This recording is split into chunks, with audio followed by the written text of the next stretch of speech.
So let's dive a little bit further into forecasting.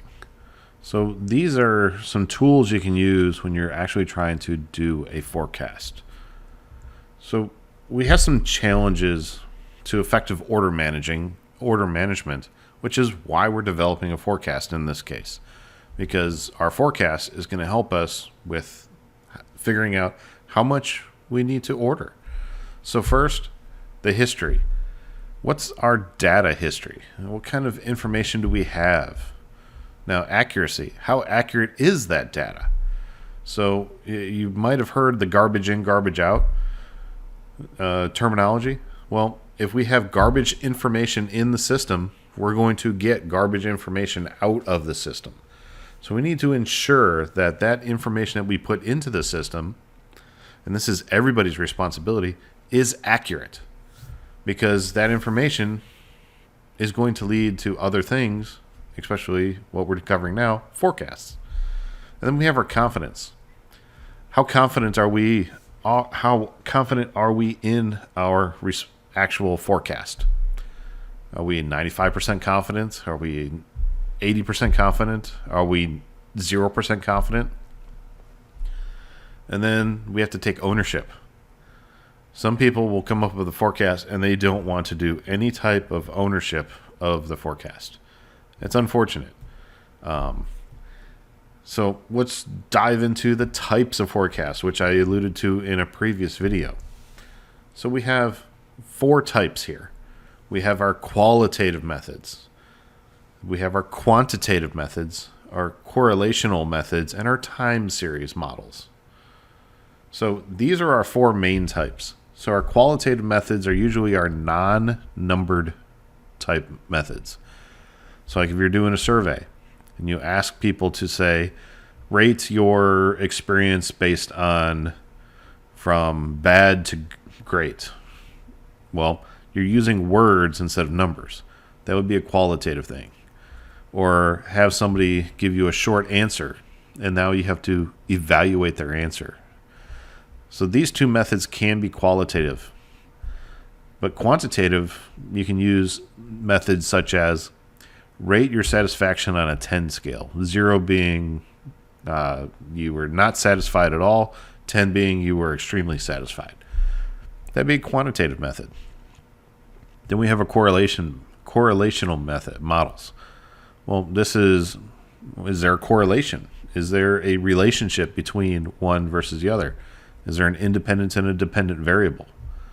We can determine that through forecasts. And then we have our time series models, so we can see what's going on over time. So these are our types of forecasts that we have. But let's dive more into a qualitative forecasting method here. Well, so like I was alluding to, talking to our customers, that would be our grassroots.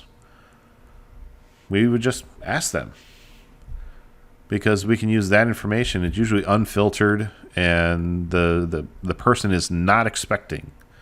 So they're going to give a raw answer. Market research. Now, if you ask somebody, can I ask you a couple questions for a survey? Well, now somebody is thinking it's a survey. They might try to say, oh, well, or they might be thinking in their head, what's the best answers I can give for the survey? And the same thing can be done for a focus group. People in a focus group might start to get the same type of idea as a group called groupthink. So everybody starts to agree to the same idea, and they don't. When one person comes up with the idea, everybody's like, oh, yeah, that's it. So we try to avoid group thinking. But it's a valuable method to use a focus group. We have expert panels. We actually go and talk to the experts. You can consider all your professors experts in their relative fields, whether it's management information systems, marketing, accounting, economics, supply chain. Your professors are experts in their fields, and that's why they're your professors. We have executive judgment. Well, the executive got to their position based on their experience. So with their experience that got them there, gives them a whole lot of insights and experience and just information that it's hard to quantify. So they can say, oh, no, that's not a good idea, or that's a good idea. just based on hearing a pitch, and maybe they'd say, okay, go with that idea.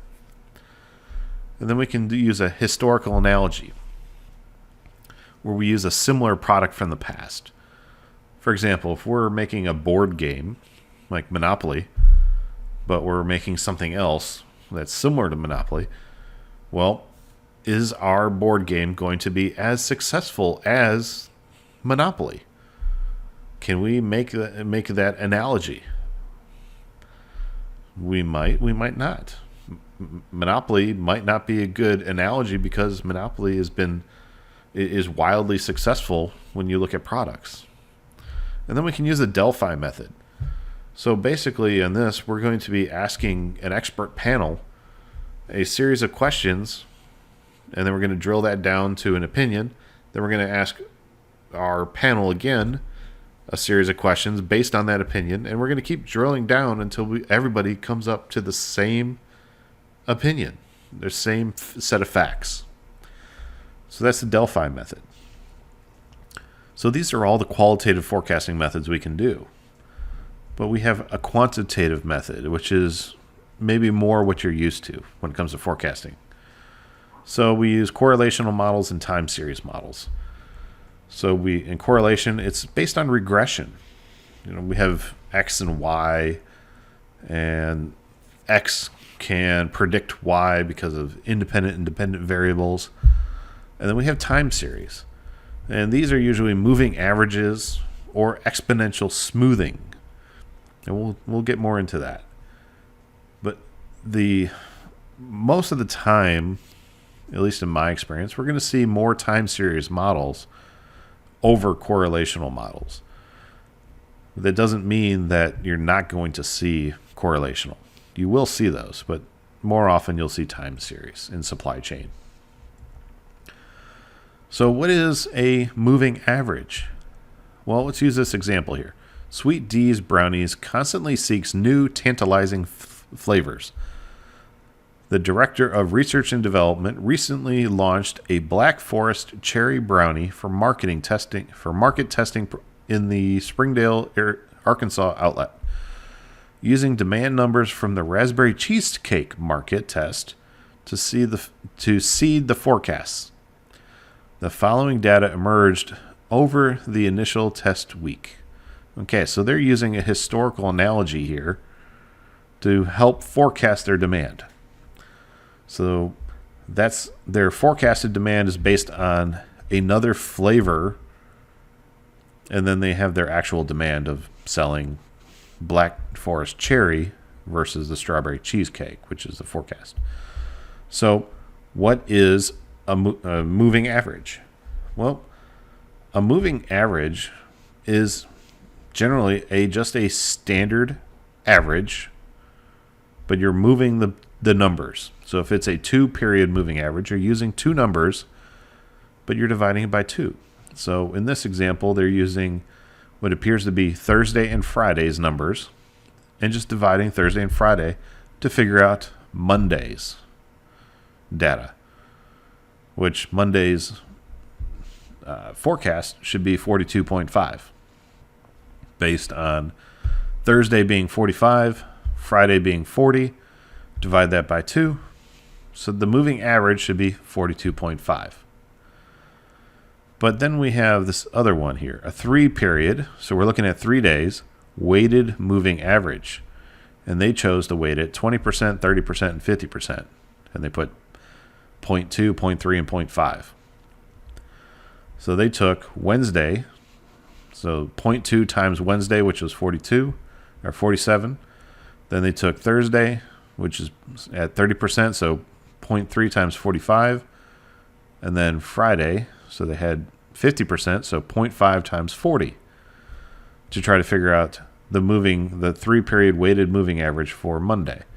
When you do the math, that comes up to 42.9. Now, there's not much of a difference there. But when you start to try to figure in more dates, it might become more accurate. But it also depends on what you're measuring. Now remember, the forecasted demand here was based on a different flavor, raspberry cheesecake.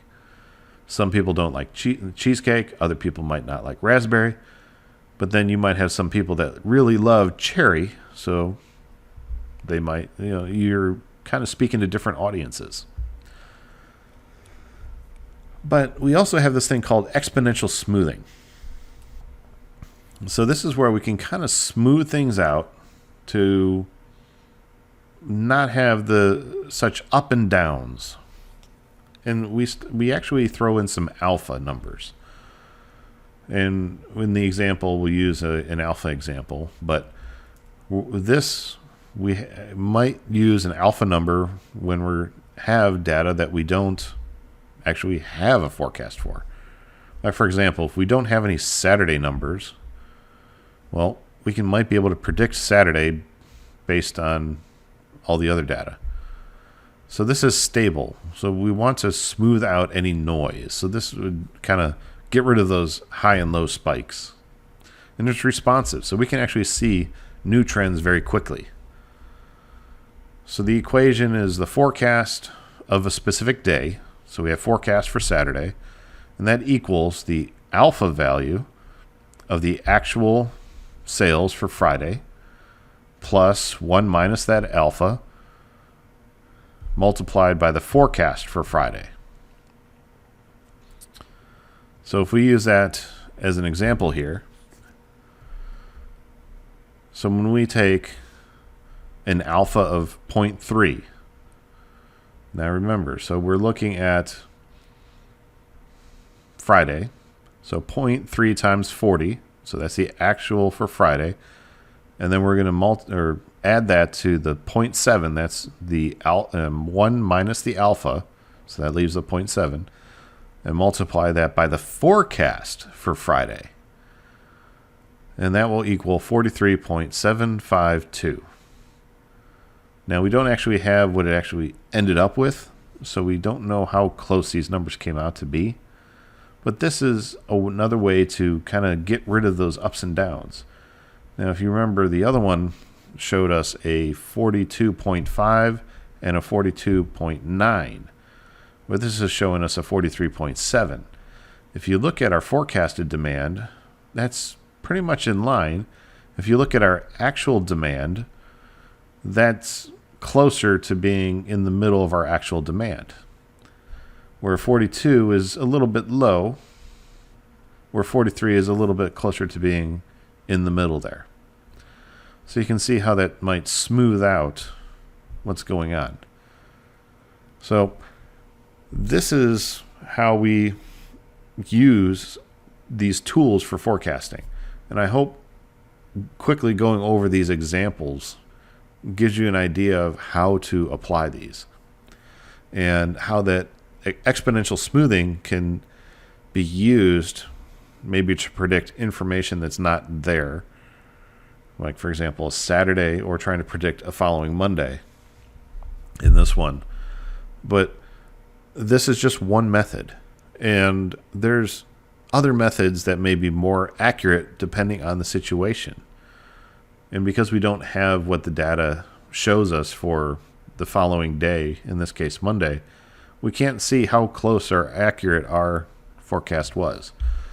And sometimes you will never know how close your numbers were, because a product might get canceled, or an event might not happen, or various reasons happen. So hopefully this, going through these forecasting methods, helps you out. And when you are exposed to these in the future, you have a basic understanding of how they work, and that way you can be a contributor to the process. So that's the end of topic 10, and I look forward to having you in topic 11.